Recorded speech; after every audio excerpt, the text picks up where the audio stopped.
Scenes may not be suitable for very young audiences. Parental guidance is recommended. Ang programang ito ay naglalabas ng sensitibong eksena at impormasyon. Striktong patnubay at gabay ng magulang ang kailangan.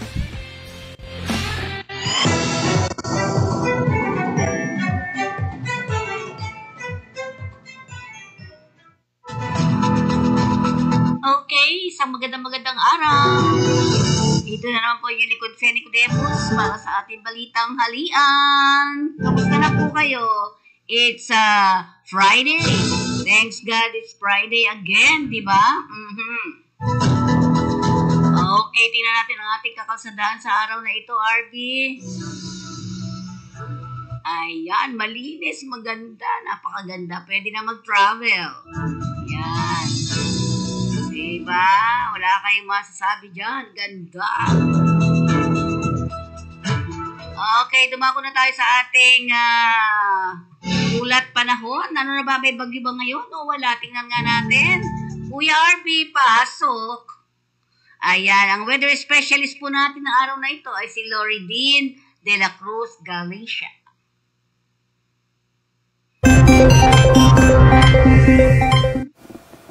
Magandang umaga, Pilipinas, narito ang latest sa lagay ng ating panahon. Umiiral pa rin ang habagat at apektado pa rin ito ang katimugang Luzon, maging ang buong Visayas at Mindanao at nagdudulot pa rin nga po ito ng malawakang pagulan sa malaking bahagi ng bansa. So, nakaka-apekto po ng weather system sa ngayon sa bansa ay ang habagat o southwest monsoon, maging yung mga localized thunderstorms na pwede pong maranasan ng mga pagkidlat at pagkulog mostly sa hapon at gabi. Ngayon po ay wala tayong LPA na minomonitor sa loob ng ating area of responsibility, wala ring bagyo, pero tabi pa rin tayo sa magiging updates ng pag-asa ukol sa mga posibilidad ng pagkabuo ng mga panibagong weather systems such as LPAs at tropical cyclones.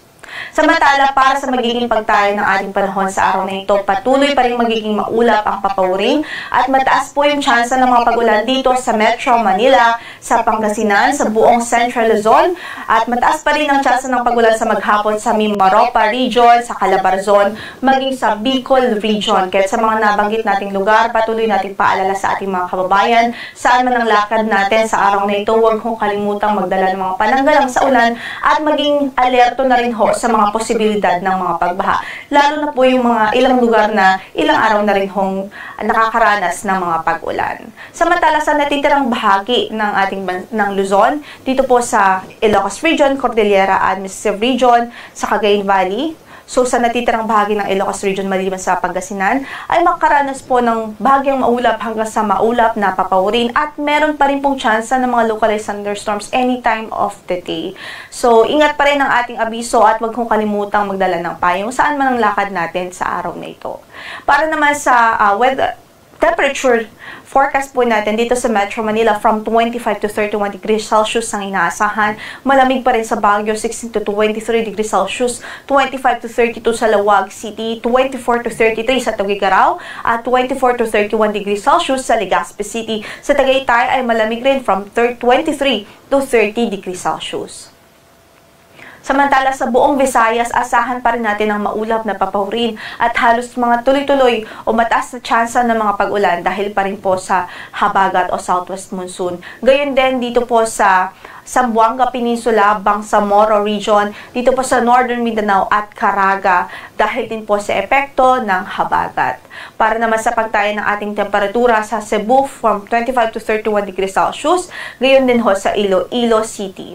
Gayon din sa Kalayaan Islands at sa Puerto Princesa City, inaasahan natin from 25 to 31 degrees Celsius. Sa Tacloban, 24 to 32 degrees Celsius, 25 to 31 degrees Celsius naman sa Cagayan de Oro at Zamboanga City, samantala sa Davao City ay 24 to 32 degrees Celsius.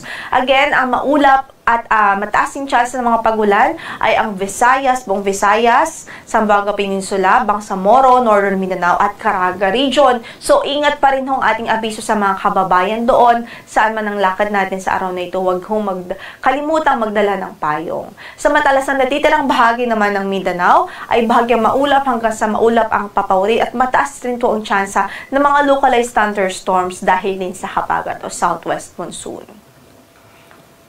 Ngayon po ay wala rin po tayong gale warning na nakataas sa namang bahagi ng ating mga baybaying dagat. Ingat pa rin po sa ating mga mandaragat, especially yung mga gumagamit ho ng maliliit na sasakyang pandagat. At ang sunrise natin for today is 5:42 in the morning at lulubog ang araw mamaya sa ganap na alas 6:19 ng gabi. Yan ang latest mula sa Pag-asa. Ito po si Lori de la Cruz Galicia.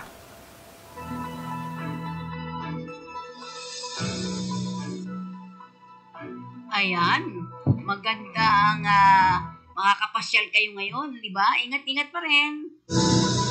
At para sa ating balitang tidbits. Balitang tidbits.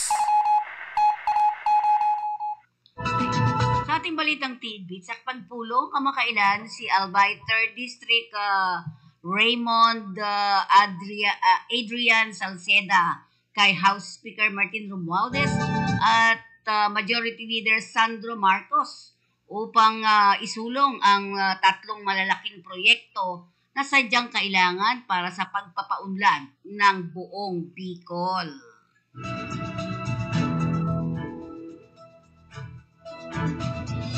Samantalang pinagbabayad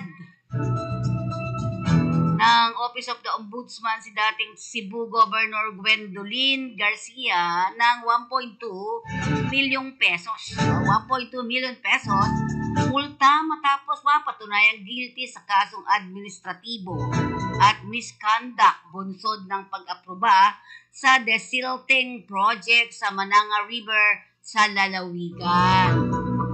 Ayon sa Ombudsman, isang taong suspension without pay sana ang dapat na ipataw na parusa kay Garcia. Subalit dahil wala na ito sa pwesto, pinagbumulta na lamang ito ng 1.2 milyon si Gobernadora katumbas ang 6 na buwang sweldo. Samantalang hinimok ng Malacanang si Baguio City Mayor Benjamin Magalong na isumiti kay Pangulong Ferdinand Marcos Jr. ang kanyang impormasyon sa mga anomalyang flood control project.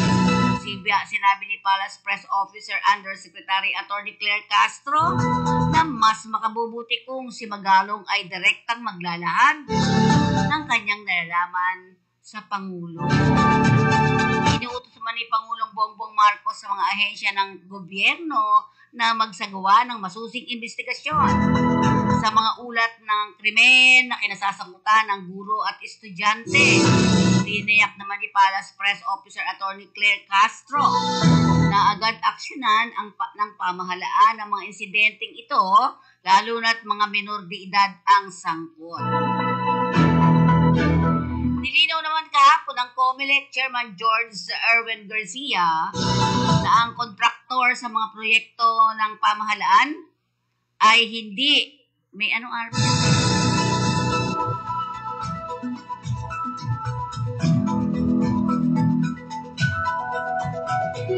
Samantala, ipiniluwalag din ni Garcia na ito ay paglabag sa Section 95C ng Omnibus Election Code at may katapat na parusa na hanggang 6 na taong pagkabilanggo at pagkakatanggal ng lisensya at permit ng kumpanya.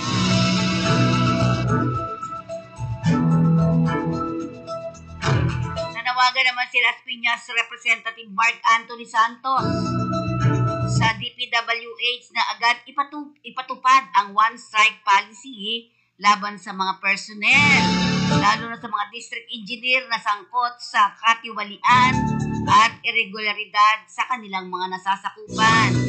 Iginiit pa ni Santos na kahalagahan ng mabilis at matibay na aksyon upang maibalik ang tiwala ng publiko at matiyak na ang pondo para sa mga infrastruktura ay nagamit ng tama, maayos at tapat para sa kapakanan ng mga lokal na komunidad. Isa namang senior citizen ang kumpirmadong patay matapos na matrap sa nasusunog nilang bahay kamakalawa ng hapon sa Quezon City. Sa report ng Criminal Investigation and Detection Unit sa Quezon City, kinilala ang biktima na si alias Sam, 73 years old ng Barangay San Bartolome, Novaliches, Quezon City.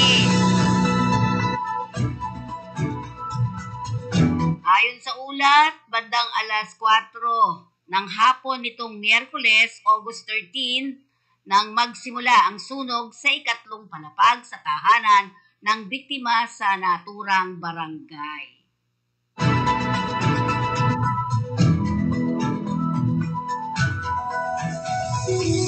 Aabot naman sa mahigit 1 milyong piso ang halaga ng shabu ang nasamsam ng Quezon City Police District sa magkahiwalay na buy-bust operation sa lungsod na nagresulta naman sa pag-aaresto ng 4 na pinaghinalaang tulak. Kinilala ni QCPD Acting Director Police Colonel Randy Glenn Silvio ang mga suspect na sina alias Nicole, 24 years old, ng Sahuyo, Quezon City, alias John Cedric, 25 years old, at Christian J., 25 years old, na kapwa residente ng Barangay Tandansora, Quezon City, at alias Ben, 23 years old. Isa namang lalaki ang sugatan ng mahulog mula sa railing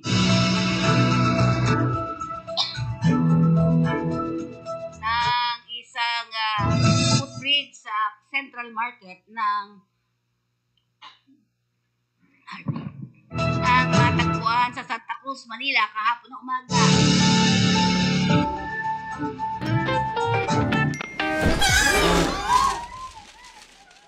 Got it! Line!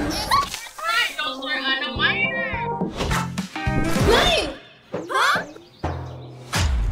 Girl, anong ginagawa mo? Alam kong mahilig ka mag-mine, pero pati bahay? Kasi mga best na mine ko na talaga to. Discounted pa. Paano? Pag-ibig, acquired assets lang yan. Ito depende sa property at type ng transaction, pwede ka makakuha from 10% up to 45% na discount. Pwede pang bayaran through cash or home loan. Mag-register online to get your buyer's ID para makapag-bid. Huwag na kayo magpahuli at baka maunahan pa kayo. Mag-mine na para maging yours na ang forever home mo by visiting the Pag-ibig Fund website. Mapapamine ka talaga. Magkapag-bid na nga rin. Time! Yours talaga. Eh, jowa mo yan eh. Sinasabi ko lang na mine eh. Pag-ibig Fund, solid ka ba?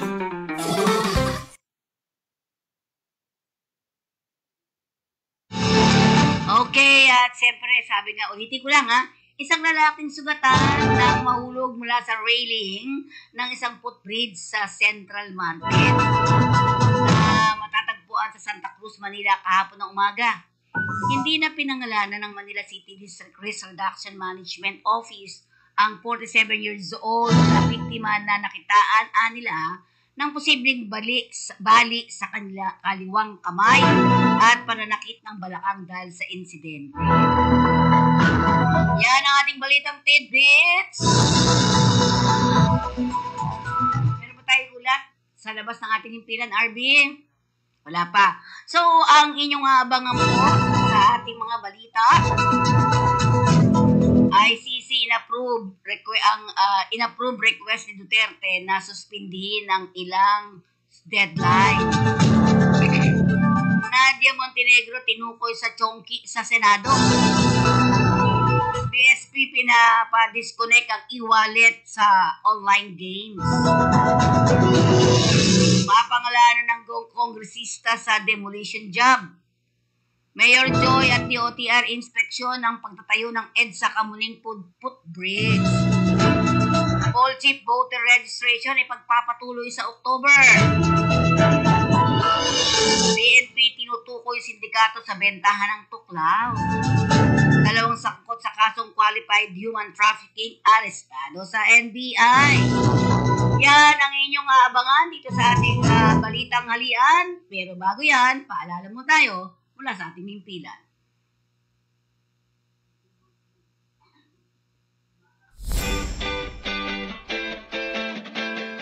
Kumusta? Paalis ka na ba? Kung paalis ka na kabayan, siguraduhin mo ang iyong kontrata. Tandaan mo, kontrata ang importante sa lahat. Ano nga ba ang kontrata? Ang kontrata ay kasunduan ng OFW, ng employer at ng ahensya. Ito ay pinipirmahan ng OFW at ng illegal na kinatawan ng ahensya bilang patunay na sila ay nagkakasundo sa nakasaad sa kontrata na may kinalaman sa pagtatrabaho ng OFW sa magiging employer nito. Bakit mahalaga na may kontrata? Ang kontrata ay isang proteksyon ng mga OFW dahil nakasaad dito ang kanilang mga karapatan, katungkulan, kalagayan ng pagtatrabahuhan, termino ng kontrata at benepisyo ng OFW. Ang di pagsunod sa kontrata ng sinumang partido ay isang paglabag sa batas at maaaring batayan ng paghabla ng kaso.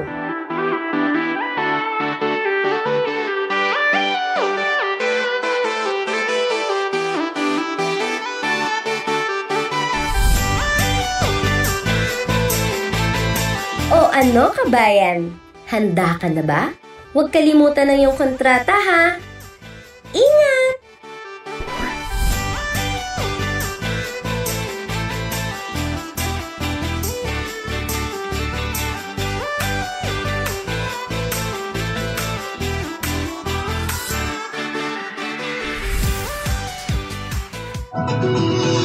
Okay, tayo. Inaprubahan na ng International Criminal Court ang kahilingan ng legal team ni dating Pangulong Rodrigo Duterte na suspindihin muna ang ilang mga deadline sa panahon ng court recess nito. Ang ICC Pre-Trial Chamber ay sumang-ayon sa kahilingan ng Duterte Defense Team na suspindihin ang ilang mga deadlines mula Hulyo 25 ngayong taon, 5:30 ng hapon hanggang Agosto 18, 2025 ng alas 9 ng umaga.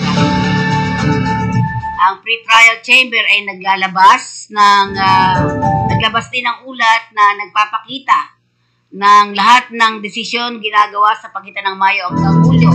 Pero dahil sa usaping pangseguridad, ang mga bahagi ng ulat ay 36 na annexes ay pinanatiling pribado. Inalis ang mga sensitibong information. Sinabi naman ng abogado ni Duterte na si Nicholas Kaufman na hindi nila tututulan ang kahilingan ng prosecution. Hiniling ng chamber sa defense team ni Duterte na magsumiti ng pampublikong version na isang confidential na dokumento. Pinangalanan ng isang staff ni Senator Ping Lacson ng dating actress na si Nadia Montenegro sa kontrobersyal na umunoy paggamit ng marijuana sa loob ng Senado.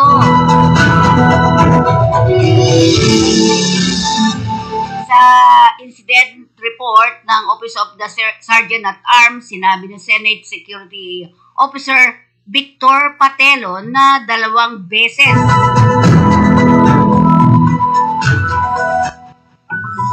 na naitala ang kakaibang amoy mula sa ladies' comfort room malapit sa opisina ng mga senador.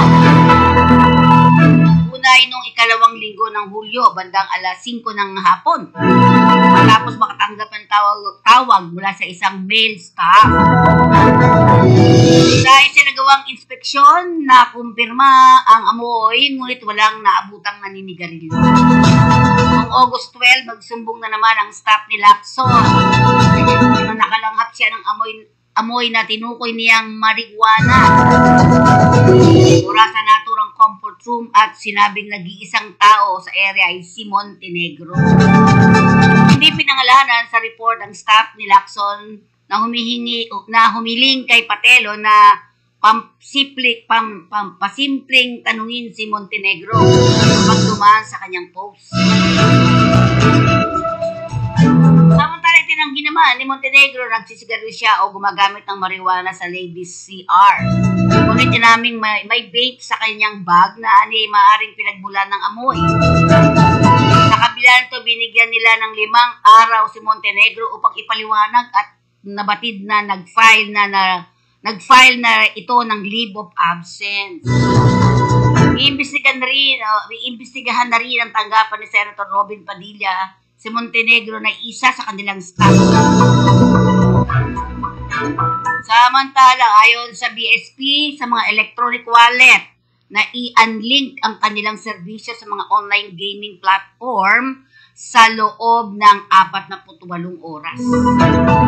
Ginawa ng BSP Deputy Governor Mamerto Tangonan ang direktiba sa pagdinig ng Senado kahapon. Nangangahulugang ito na dapat ay wala ng mga laro sa online na pagsusugal na magagamit sa pamamagitan ng mga e-wallet. Gayunman, kumestyon ng mga senador kung bakit kakailanganin ng e-wallet ang 2 araw na palugit. Paliwanag ni Tangonan na ang mga institusyon ay nangangailangan ng panahon upang alisin ang mga link sa mga site na ito. Idinagdag pa na nagbigay din ito ng panahon sa mga mamimili na mag-withdraw sa kanilang pera mula sa kanilang mga online gaming account. Samantala, sinabi pa rin ng PAGCOR Chairman Alejandro H. Tenco na pinag-iisipan nilang payagan lamang ang mga pagsusugal sa mga betting station tulad ng manu-manong pagtataya sa karera ng kabayo. Nang ungkatin ang isyu ng posibleng pagsuspindi sa paggamit ng credit card sa online gaming, nilinaw ni Tenco na hindi pinapayagan ng PAGCOR na gamitin ang mga credit card para bayaran ang mga utang sa sugal. Hinamon ng 2 mambabatas si Senate President Francis Chis Escudero na pangalanan ang sinabi niyang miyembro ng Kamara na nasa likod ng demolition job laban sa kanya. Ito ang tugon ni na Deputy Majority Leader Jude Asidre at Deputy Speaker Ronaldo Puno sa akusasyon ni Escudero na may demolition job laban sa kanya para matiyak na matatanggal ito sa pwesto bilang leader ng Senado. Nang tanungin kung sino ang nasa likod ng demolition, sinabi ni Escudero na mula sa House of Representatives. Sabi pa, with all due respect, the Senate President, for the sake of the institution, should start naming names. With all due respect to the Senate, if it's not ad hominem, it is shifting blame. Yan ang pahayag na si Dres sa isang television interview na sinabi pang panahon na para tukuyin ang mga pangalan at huwag magpasaring-saring o magparata. Masama yun. Sa ilalim ng Omnibus Election Code, pinagbabawalan ng sinumang kandidato na tumanggap ng donasyon sa sinasabing kontraktor ng mga proyekto ng gobyerno. Narito, inamin ni Escudero na tumanggap siya ng 30 million pesos. Donasyon noong 2022 national election sa kontraktor, pero wala umano itong kaugnayan sa flood control program na binira sa umano'y kickback. Ayon kay Puno, hindi maganda ang blanket o sweeping statement ni Escudero. Dahil lahat sila ay may mga kongresista ay nadadamay sa mga akusasyon. At magbutihan niya kung babanggitin ng direkta ni Escudero kung sino ang kanyang tinutukoy para magkasagutan o magkaayos sila.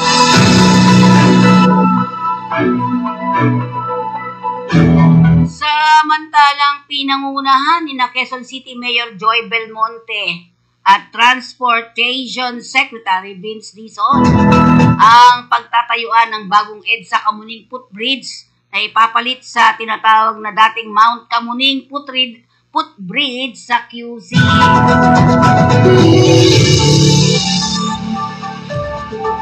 Tiniyak naman ni Dizon na pasado sa mobility at accessibility standard ang bagong disenyo ng footbridge na malapad, hindi matarik at hindi mataas ang baitang ng hagdanan. Kakahingal nga doon. Hindi rin ani yan makakaapekto sa daloy ng trapiko ang bagong footbridge dahil sa hating gabi ito gagawin. Ikinatuwa naman ni Belmonte ang pagtatayo ng bagong footbridge bilang tugon sa hinaing mga commuter. Hiling nila agad na maitayo ang bagong instruktura para sa kapaki-pakinabang ng buong publiko. Nilinaw naman ni DOTR na hindi agad aalisin ang lumang Mount Kamuning footbridge hanggang hindi natatayo ang bagong footbridge. Aabot naman ito sa 86 million pesos ang kabuang halaga ng proyekto na target na matapos sa buwan ng Disyembre ngayong taon.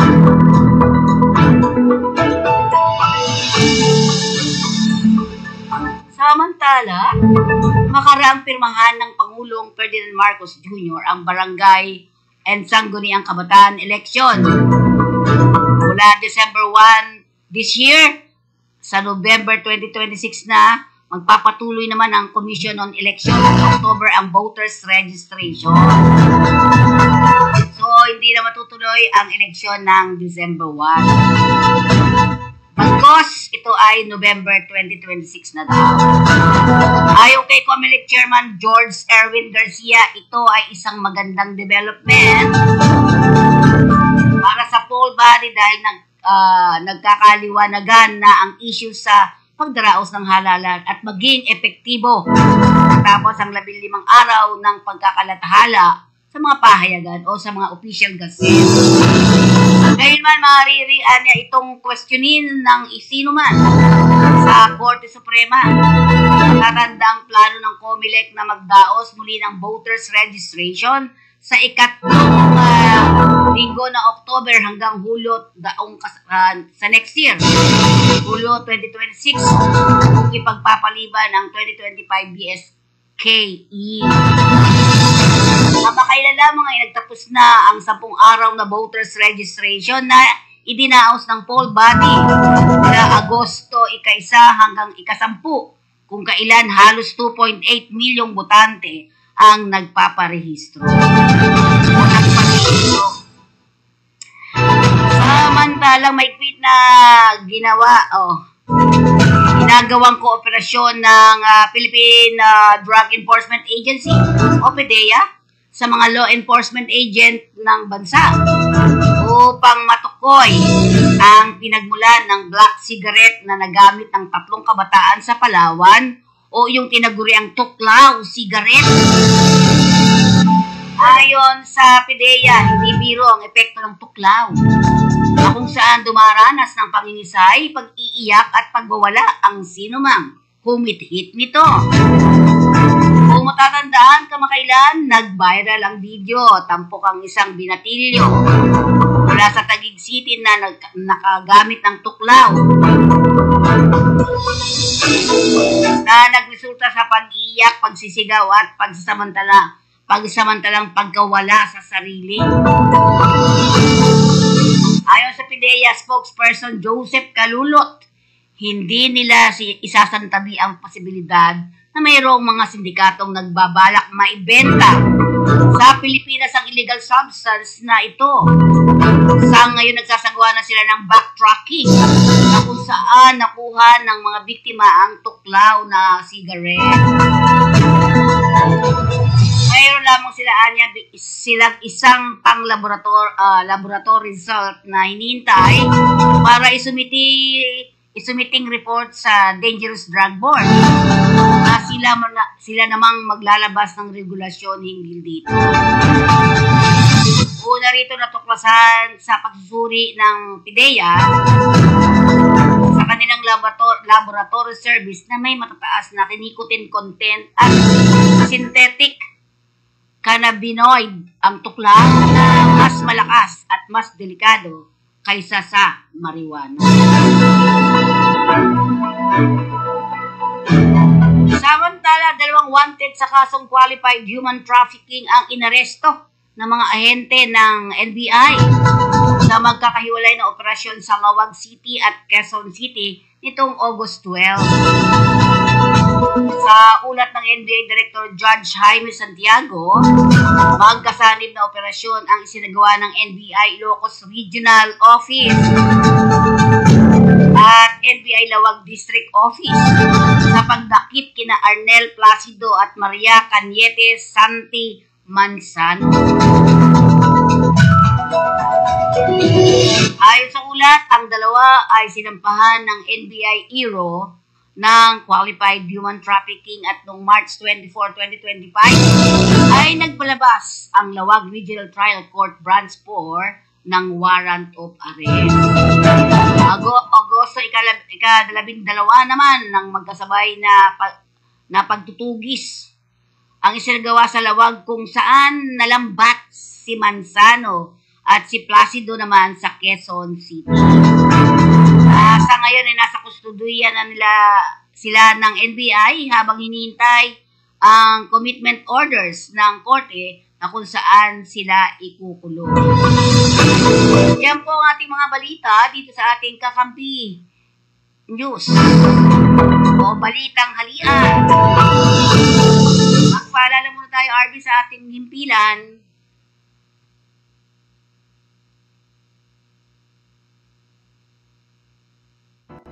Ang human trafficking ay isang makabagong paraan ng pang-aalipin. Ito ay paglabag sa dignidad ng tao. Ito ay isang krimen. Ang human trafficking ay ang pagkuha at paglilipat ng tao sa pamamagitan ng dahas at panglilinlang upang pagsamantalahan sa paraang prostitusyon, pornografiya at iba pang uri ng sexual na pananamantala, pang-aalipin o sapilitang paninilbihan, mail order bride o pag-aalok ng kasal sa isang dayuhan at ng Filipina na may kapalit na bayan, pagtanggal at pagbebenta ng mga bahagi ng katawan, pagkuha at paggamit ng bata para sa iligal na gawain, kabilang ang pagsali sa mga armadong pakikibaka, o pag-aampon ng bata upang sila ay pagsamantalahan. Sama-sama nating labanan ng human trafficking. Laban kontra human trafficking ay laban nating lahat.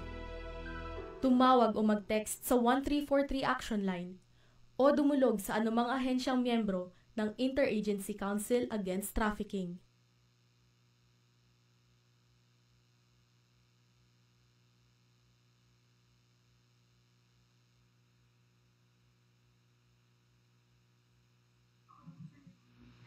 Okay, ayan. Mga RB, tinan mo, walang sounds ako. Dito.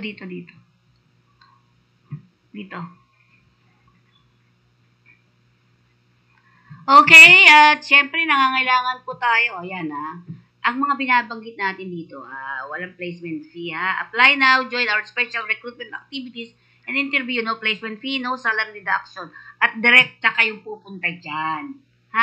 Paalala lang ko ulit sa inyo, ang lahat ng pinag-usapan natin dito ay walang placement fee.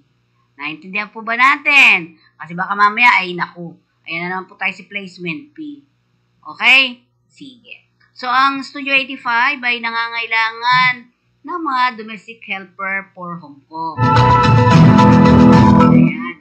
Ayan ang mga sa August 23, Bacolod City, Negros Occidental po sila. Punta po kayo doon, Tandaan po natin, walang placement fee. Ano po? Yan. August 26 naman ay Davao City. Ayan po yung address. Davao City, Davao del Sur. Yan. Doon sila sa Maligaya Function Hall, ground floor, Panorama Summit Hotel. Yan. Okay? At August 28 naman sa Municipal Conference Hall, Municipality of Dimiao. Yan. Base requirement po 24 to 43 years old, with or without passport, first time or ex-abroad. If you are interested, please contact them. Ayan po ang nandiyan sa harapan po ninyo, Tandaan po natin, huwag tayong magpapaloko. Kailangan po ay legal talaga ang pag-alis natin. Ano po? Okay. Ayan, ang Studio 85 ay nasa second hanggang 5th floors, commercial building. Yan. Nasa 2118 ng corner Deberisa Street, Hill Puyat, Pasay City. Pwede po kayo mag-apply diretso doon po. Si Perido naman, job opportunities for Hungary. Ano kailangan sa Hungary? Machine operator. They need 30 machine operator. Lalaki po, high school, secondary diploma, must have at least 2 years relevant experience in metal fabrication company or carpentry industry. Carpentry ba't ganyan? Hindi ko maintindihan. Knowledge in cutting edge, bending press, and assembly. Can read technical drawings, blueprints, carrying out measurement with caliper. Sige. Ang Perido po ay may mga number po kayo matatawagan sa kanila. Ang kanila pong address ay nasa Unit A and B, 1845, Dian Street Corner, Boyle Street, Palanan, Makati. Or pwede kayo mag-email sa kanila sa recruitment@peridointernational.com. Tandaan po natin for manpower, pooling only, no fees in any form, and or purpose will be collected from the applicant. Wala po kayong dapat bayaran. Next po natin, Staff House. Yan po nangangailangan sila sa Saudi Arabia. Ang kanilang company doon ay Enaya Recruitment Company. Is looking for store associate. Qualification, at least 2 years of experience in the same field. Experience in sale for chocolate product is an advantage. Next. Ayan, meron po sila sa Quezon City. Yan, number 43 West Point Street, Cubao. At Cebu naman, nandun sila sa Gonzales Compound, Corordo Avenue, Lahog, Cebu City. Ayan, mga registered nurses, USA awaits you. Sino to Magsaysay Global?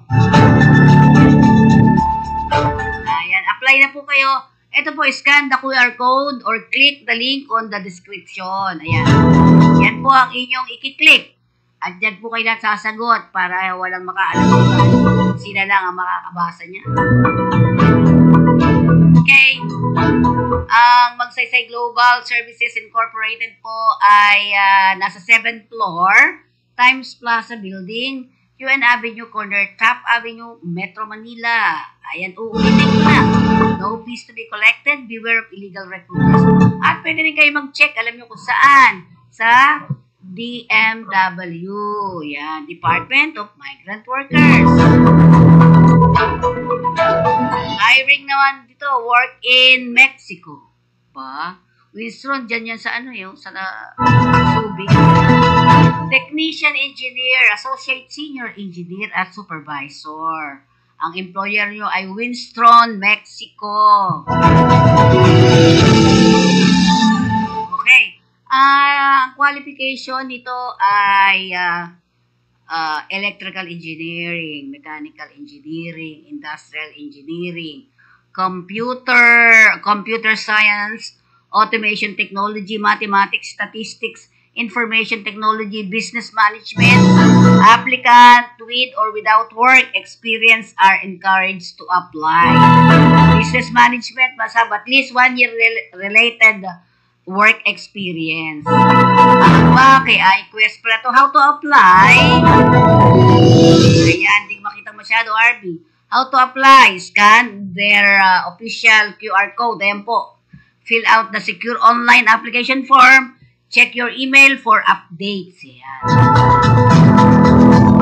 Ang iQuest ay matatagpuan sa Unit 302 hanggang 305 sa Bareb Mansion, 1679A Mabini Corner, Malbar Street, Barangay 699, Malate, Manila. At meron din sila sa Pangasinan Branch, 2nd floor Galaxy Prime Building, 543 Sitapuac District, Dagupan. Pagadian City, nasa 2nd floor po sila ng Limbo Building Corner, Sanson, F. Rojas Street. Yan.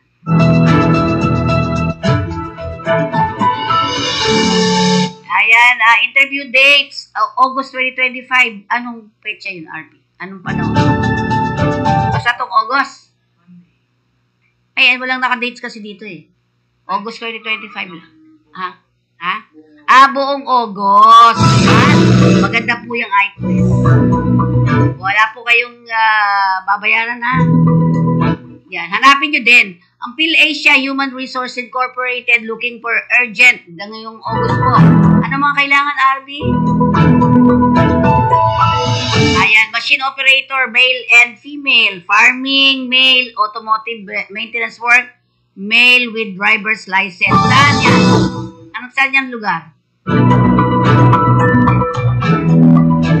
Ayan, orientation face-to-face. Nasa second floor sila ng Keystone Building, 2020 Senator Hill, Puyat Avenue, Makati.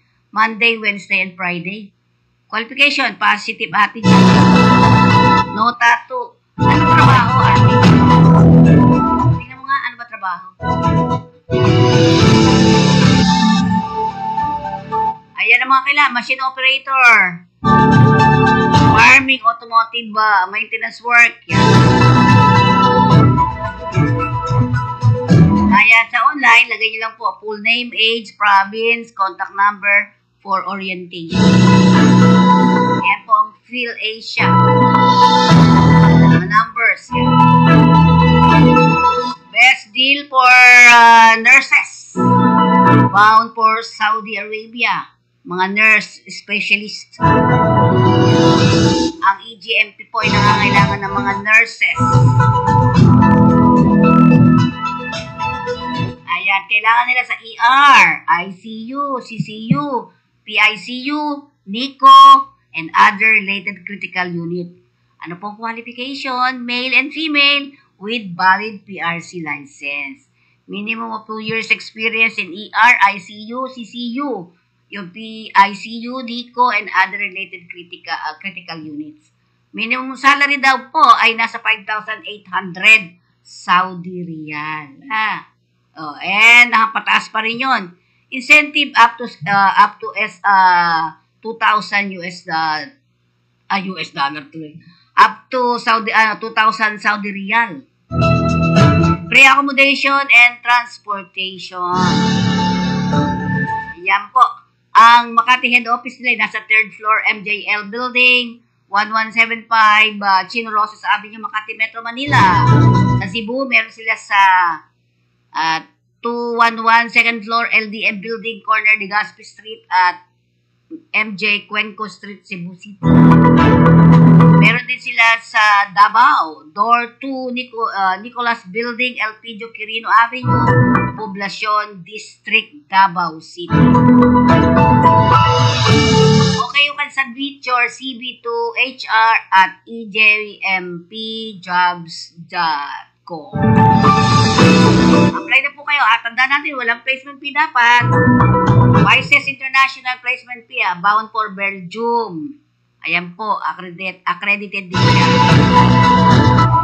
Ano mga kailangan ng PISES? For manpower pooling daw muna po, kaya apply lang muna kayo. Tapos, hintayin nyo yung tawag. Yan. CNC, machine operator.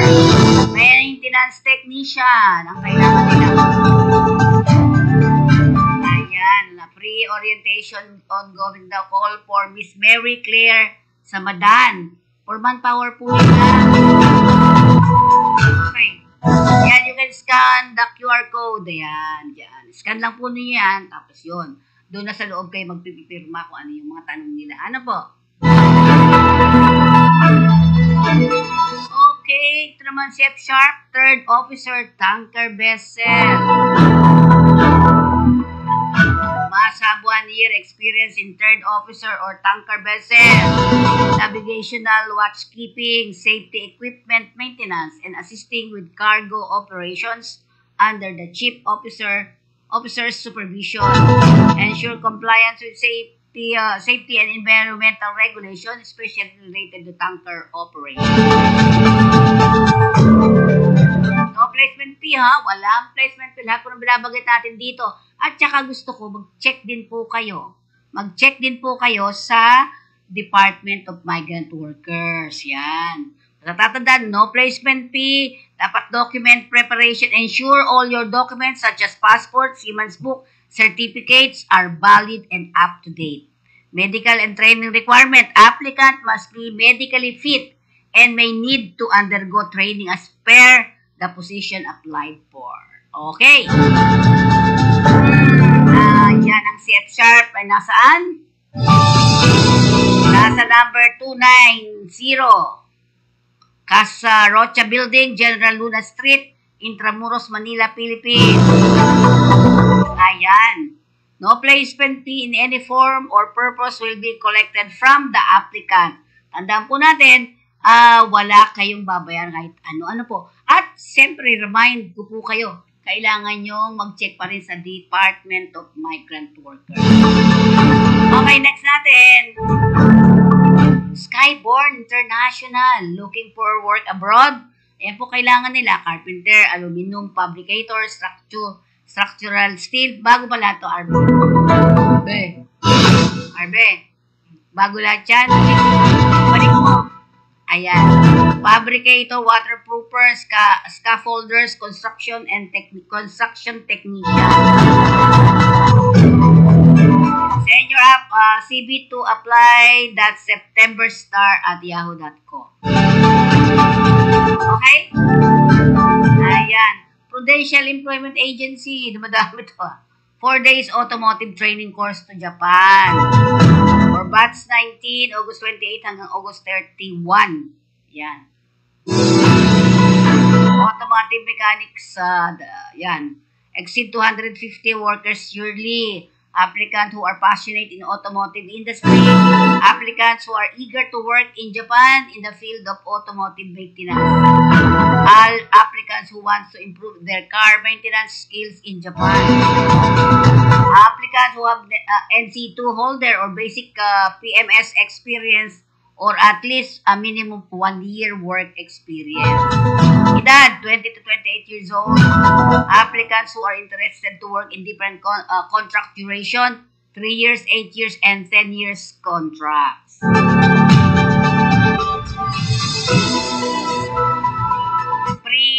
Free 4 days training. Dormitory stay in the required. Yan. Meron din pa na food 3 times meals a day. Saan matatagpuan? Unit A and B, ground floor, second floor, and third floor, Manahin Corporation Building, 70 Gloria Diaz Street, BF Resort Village, Talon 2, Las Piñas City, Metro Manila. You can contact them. Ayan po. Again, paalala po, pwede kayong mag-check sa Department of Migrant Workers. Ayan, Skyborn is now hiring bound for Taiwan. Ang dami kailangan talaga ngayon. Skyborn. Yan, okay. Laboratory technician naman ang kailangan nila. Graduate of BS Chemical Engineering or BS Chemistry. Experience working in laboratory. You can visit our office for all interested applicants to fill out by data and for checking of documents. Tandaan po natin, manpower pooling daw po muna, no fees to be collected, beware of illegal recruiters. Sana doon ang Skyborn International, nasa 1679 Dian Street, Barangay San Isidro, Makati City, 1234 CF number. Yan, may po yung mga pwede nyo punta. Again, check your DMW para masigurado po tayo, di ba? Okay, dyan po tatapos ang ating programa dito sa ating Balitang Halian. See you Monday! Maraming pong salamat!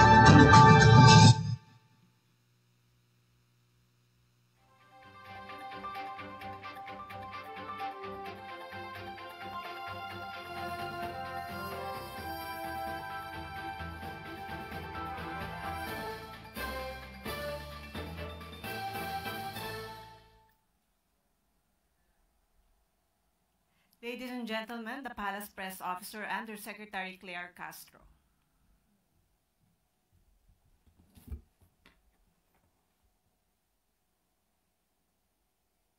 Magandang araw, Malacanang Press Corps. Panagutin at i-blacklist ang mga palpak na contractors. Yan ang naging utos ni Pangulong Ferdinand R. Marcos Jr. sa DPWH kahapon. Ilang araw matapos isa publiko ang ilang mga contractors na may kinalaman sa ilang flood control projects sa bansa. Sa kanyang isinagawang inspection sa ilang flood control projects sa Iloilo City, nakita ng Pangulo ang mga delayed at questionabling proyekto, lalo na pang nagpalala ng pagbaha sa lungsod. Ayon sa Pangulo, bilyong-bilyon ang ginastos para sa mga flood control projects na sana'y nakakatulong na maibsan ang pinsalang dulot ng bagyo at habagat. Ngunit ilang taon na ang lumipas at paulit-ulit pa rin ang dinaranas ng taong bayan.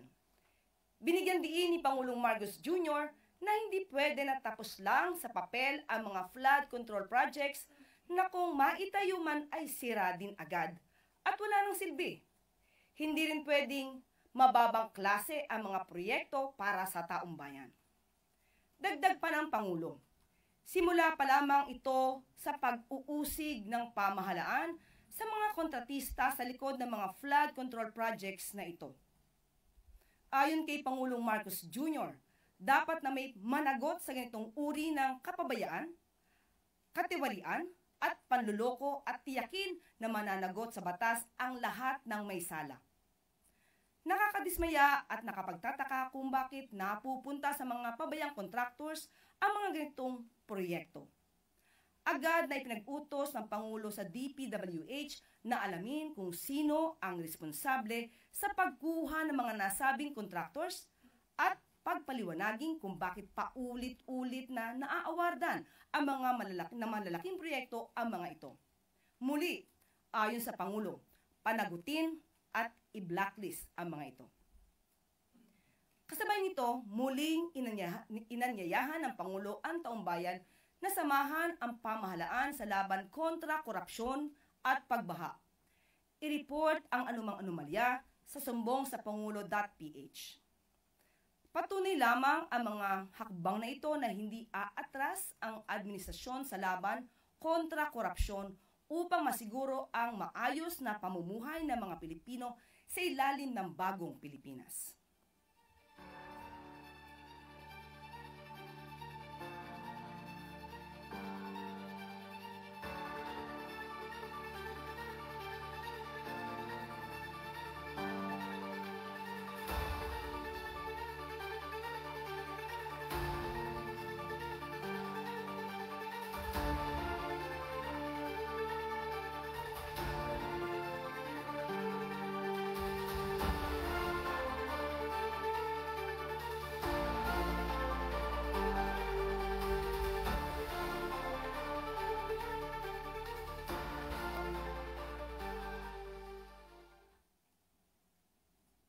At para mas maraming Pilipino pa ang makinabang sa mura at dekalidad na bigas, makakabili ng 20 pesos kada kilo ng bigas ang mga magsasaka sa 18 warehouses ng NFA sa Central at Northern Luzon.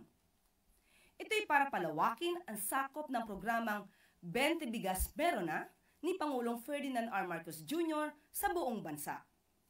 Ayon sa Pangulo, nararapat lang na makinabang din ang mga magsasaka sa abot-kayang pagkain lalo na't sila ang nagpapakain sa taong bayan. Qualified ang lahat ng mga farmers na nagsasaka ng 2 hectares or less sa ilalim ng Registry System for Basic Agriculture or RSBSA ng Department of Agriculture. Makakabili ang mga magsasaka ng hanggang 10 kilo kada buwan o aabot sa 50 kilos mula Agosto hanggang Disyembre ngayong taon. Ayon sa datos ng RSBSA, nasa 5 million farmers and farm workers ang pwede na mag-qualify sa program na naglalayong pag-aanin ang pasanin ng mga magsasaka. Ayon din kay Agriculture Secretary Francisco Tio Laurel, mas palalawakin pa ang programa para maisali ang 2.8 million RSBSA registered first fishermen sa iba't ibang bahagi ng bansa. Nagbigay naman ng utos si Pangulong Marcos Jr. sa Department of Agriculture na palawakin pa ang programa upang umabot sa 15 million Filipino families o 60 million Filipinos ang mapagbilhan nito sa 2026. Ipinag-utos rin ng Pangulo sa ahensya na siguruhing tuloy-tuloy ang rollout ng murang bigas hanggang sa pagtatapos ng kanyang termino sa 2028. Dahil abot kaya na ang dekalidad na bigas sa buong Pilipinas, mas magiging maganda ang buhay.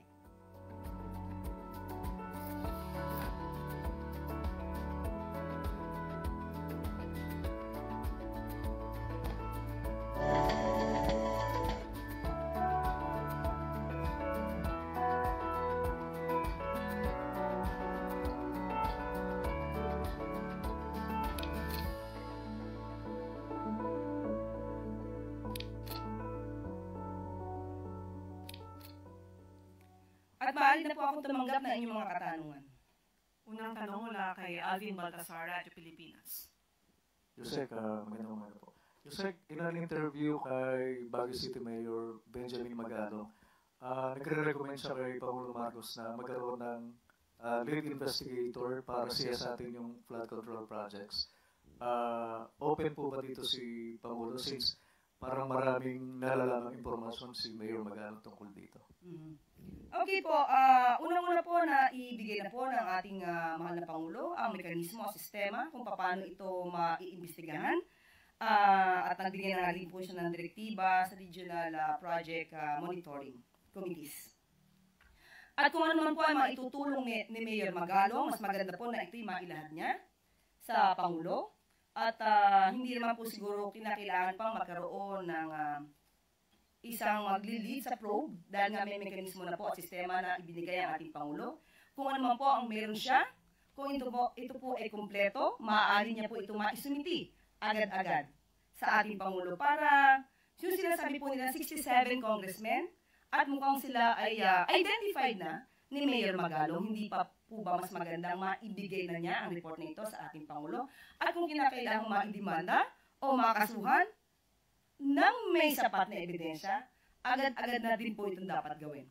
At nakita po nga din po natin at napanood ang kanyang mga interviews, mas maganda rin po sana at nababanggit siya ang tungkol sa rock netting at Cat's Eye, ay mas maganda rin po na kung meron po siya alam dito, maidimanda na agad.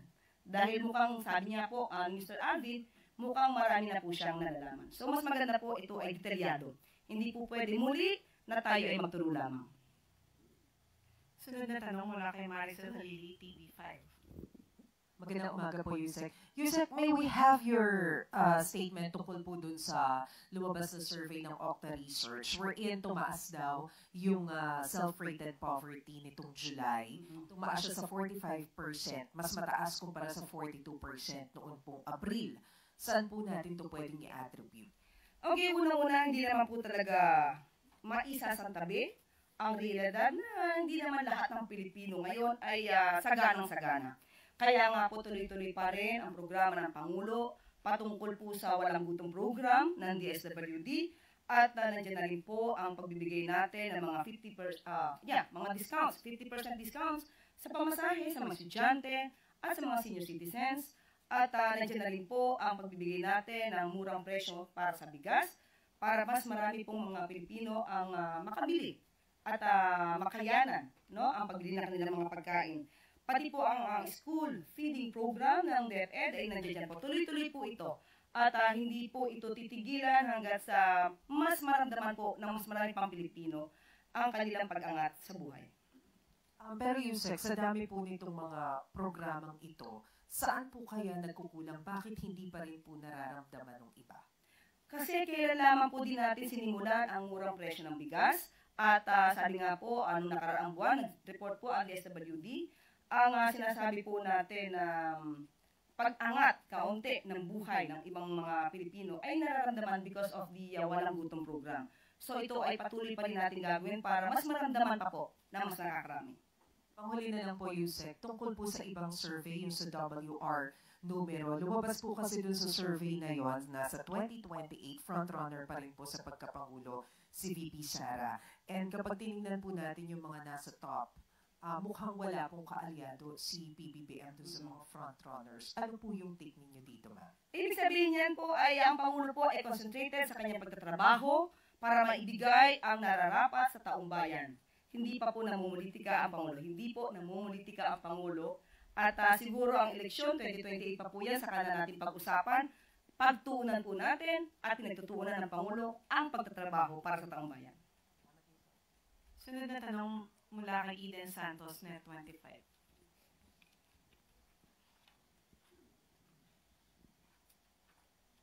Yusek, good morning po. Regarding po dun sa GSIS investment, since na laman na rin po ito ng Pangulo, although sabi niya wala siyang alam doon, meron na po bang aksyon na ginagawa ang Pangulo para po mas maimbestigahan pa ito o malaman pa po ito at ano yung kanyang gagawin, bagaman na suspendido na rin naman po for a while yung nangunguna sa GSIS, si President Veloso. Sabi po ni Senator Risa Hontiveros ay hindi po ito katanggap-tanggap na yung pera ng taong bayan ay gagamitin po sa sugal or invest po sa sugal.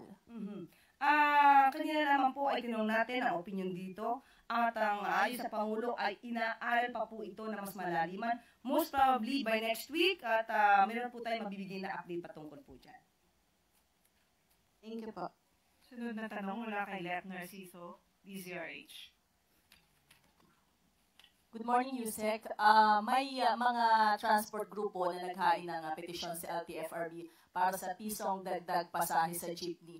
Paano babalansehin ng administrasyon yung kagustuhan ng Pangulo na maibsan yung gastusin ng ating mga kababayan, lalo na yung commuter, doon naman sa pag-aray ng mga driver at operator sa mahal na presyo ng langis? Totoo po yan, pero ang direktiba po ng Pangulo, ito po ay aralin dahil marami po maaapektuhan dito. Hindi lamang po ang DOTR ang siyang mag-decide dito, kundi po ang buong economic team para po malaman natin kung kakayanin din po ng ating taong bayan ang dagdag pamasahe. Muli magkakaroon naman po ito ng consultation at mga public hearings para po mas maging balanse for both, no, or among the parties. Kasama na po yung PUV operators, drivers, pati po yung mga commuters. Dahil hindi pa po obra yung pagbibigay ng fuel subsidy, anong pwedeng i-bargain ng pamahalaan dito sa mga driver at operator para mapigilan itong pagtaas ng pasahe sa jeepney? Sa ngayon po, ibabato natin ang katanungan na yan sa kay Sec Vince ng DOTR para po mas detalyado po kung ano pang maaari natin maibigay sa ating mga operators po, PUV operators and drivers. Thank you po. Sunod, Michael Sargan, Brigada. Good morning po, Yusek. Regarding naman po ito dun sa mga insidente at saka po sa mga ilang krimen na kinasasangkutan po ng students and teachers na yung iba po nangyari pa sa loob and malapit sa eskwelahan. Maliban po doon sa mga ginagawa ng aksyon ng agency, ng DILG and ng DepEd, may specific na instruction po ba or directive si Pangulong Marcos and nakarating po ba ito sa kaalaman ng Pangulo? Aware po ba siya? Opo, inutusan na po ng Pangulong Marcos ang DepEd, DILG, PNP para po maisagawa ang masusing pag-iimbestiga patungkol po dito. Pati po ang DSWD ay tutulong po na makita at mamonitor kung ang child protection policy ng DepEd ay naisasagawa po sa bawat eskwelahan. So, muli, kailangan po talagang ma-imbestigahan ito, lalo po may mga minor de edad na nasasangkot po dito. At nagiging issue na po talaga yung mental health sa mga kabataan.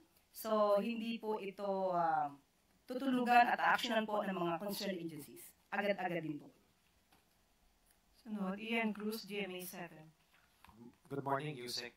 Yusek, yung binanggit mo kanina, 15 contractors yung binanggit ni Pangulo and kasama sa na-include doon yung SunWest na naka-receive siya ng large share, 10 billion worth ng 78 na flood control projects. Pero na-involve na po siya dati or na-link na doon sa mga controversies na na-flag po ng COA, na-flag na rin po ng Senado yan. So ano po ang gagawin dyan ng palasyo para hindi na po mabibigyan ng malalaking proyekto itong mga sinasabi nga na nasasangkot sa mga kontrobersya and ilalabas po ba na executive order ang Pangulo para once and for all may guidelines talaga para hindi na po may include nga itong mga nasasama sa mga kontrobersiya?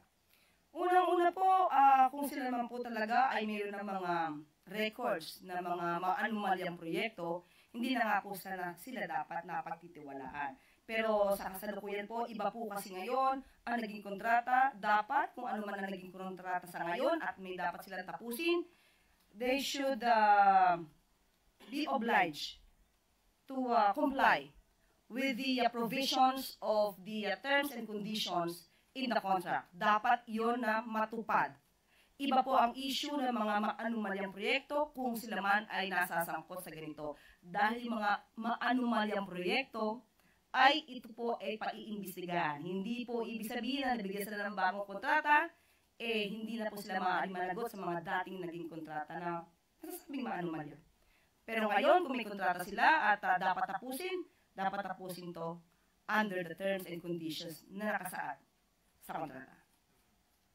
So, doon ma'am sa SunWest, anong take ng palasyo dyan? Kasi nga, na-involved na sila dati and ngayon nakakuha na naman ng malaking mga proyekto. Hindi lang SunWest, sa lahat ng contractors. Dapat makita lahat, busisiin lahat ng detalye kung ano yung mga projects, ghost projects, na kinakasakutan ng ibang mga contractors dito. Lahat ng may mga anomalya, i-report na rin po sa Pangulo at yan po ay kakasuhan. Katulad na sinabi natin, pananagutin at iba-blacklist. Pero lahat ng kontrata na ngayon na sila ay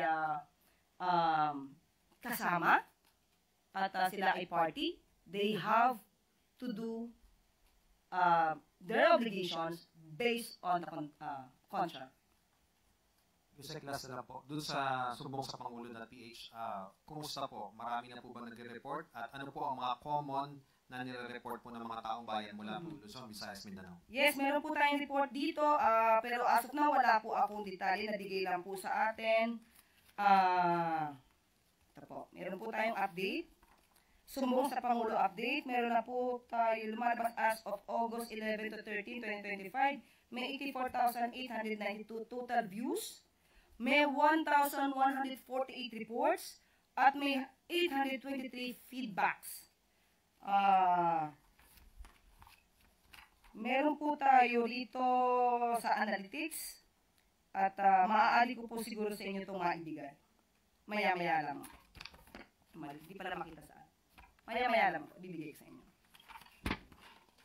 Sunod na tanong mula kay Sam Medinilla, Business Mirror. Good morning, ma'am.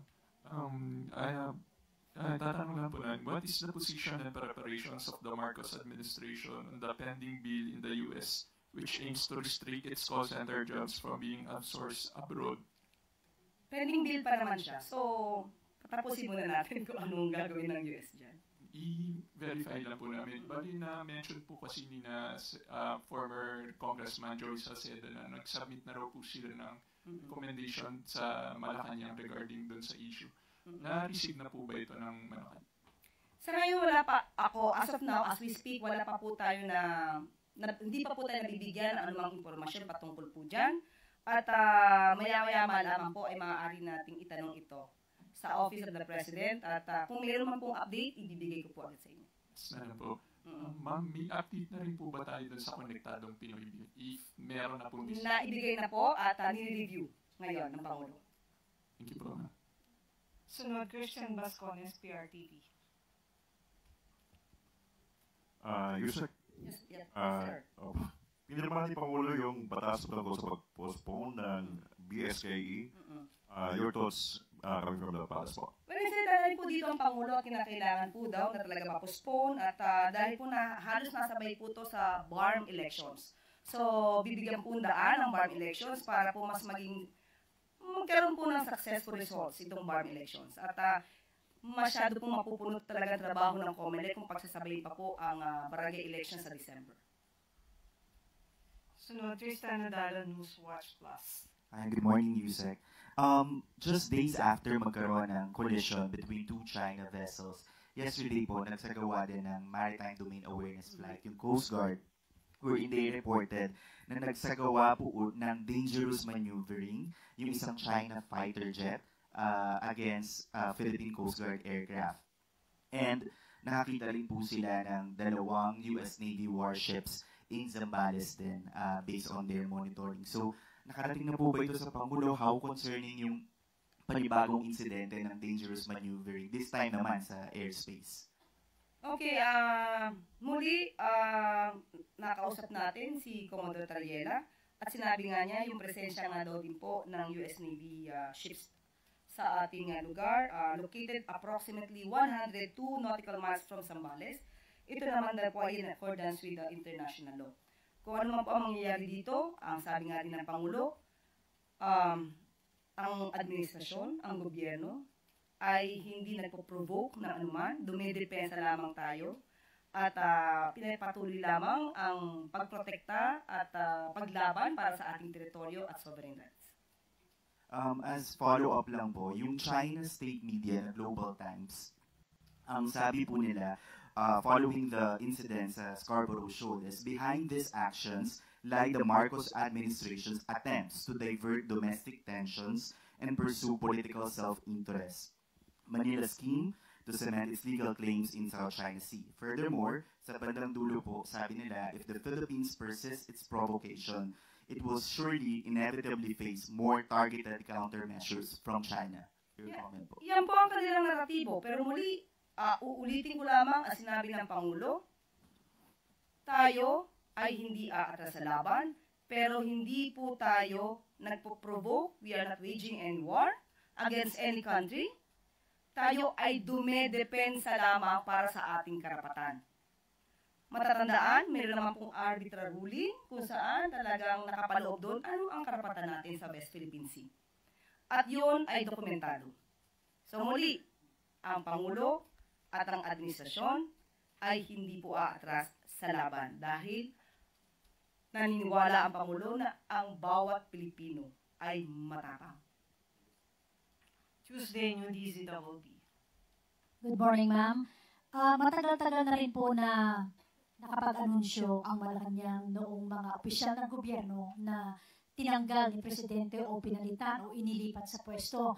May inaasahan po ba tayo na at ang publiko na panibagong anunsyo ng balasahan sa mga sinibak sa pwesto, lalo na at si Pangulong Marcos na mismo ang nakakita ng ilang flood control projects na sabi niya nga po ay palpak. Naninigil na po kasi ang taong bayan. Puro contractors daw po ang naririnig nila na pinaiimbestigahan, pero wala ni isang pangalan galing sa DPWH ang nababanggit na obviously, sabi ng iba ay mayroon namang nakikitaan ng pananagutan sa ganitong mga maanumalyang proyekto. Ito nga po, kanulunsad lamang po ng Pangulo ang sumbong sa pangulo.ph website at doon lamang po nagkaroon ng inisyal na investigasyon. So, kung Lunes lamang po, ngayon pa lamang po tayo kumakalap ng mga reports, hindi naman po kaagad-agad dapat magsibak ang Pangulo kung wala naman pong ebidensya. Ulitin po natin, mahirap po yung tinatawag na witch hunt na dahil nasabi lang na palpak ang lahat or halos ng ibang mga proyekto patungkol sa flood control, ay magsisibak na po ang Pangulo ng mga tauhan mula sa DPWH. Alamin po natin kung ano ang kanilang mga responsibilidad, kung ano man ang naging kanilang mga negligence, at kung makikita po ng Pangulo agad-agad dito, hindi naman po mag-aatubili na sila ay sibakin sa pwesto. Ito po bang investigation, nagbigay po ba ang timeline ng Pangulo kung kailan niya gustong makita yung resulta para makapag-desisyon kung sino ang dapat na mga makasuhan o hindi? Walang timeline. Ang sabi po, agad-agad. Mabilisan na pag-iimbestiga dito. Lahat ng makakalat niyong dokumento, lahat ng makakalat ninyong mga facts, data, ibigay na agad sa Pangulo. Katulad ng sinasabi nga ni Mayor Magalong, ibigay niyo na yung pangalan ng 67 congressmen. Para kung kinakailangan makasuhan, kasuhan na po. Wag lang puro sa interview. Kailangan malaman natin kung sino mga yan. Sunod, Ann Soberano, Bombo Radyo. Yusek, good morning. Sinabi kahapon ni Budget Secretary Amena Pangandama na talagang pinaghirapan po ni Pangulong Ferdinand Marcos Jr. ang pagbuo sa 2026 proposed national budget at talagang hands-on siya sa mga budget call sa mga iba't ibang ahensya.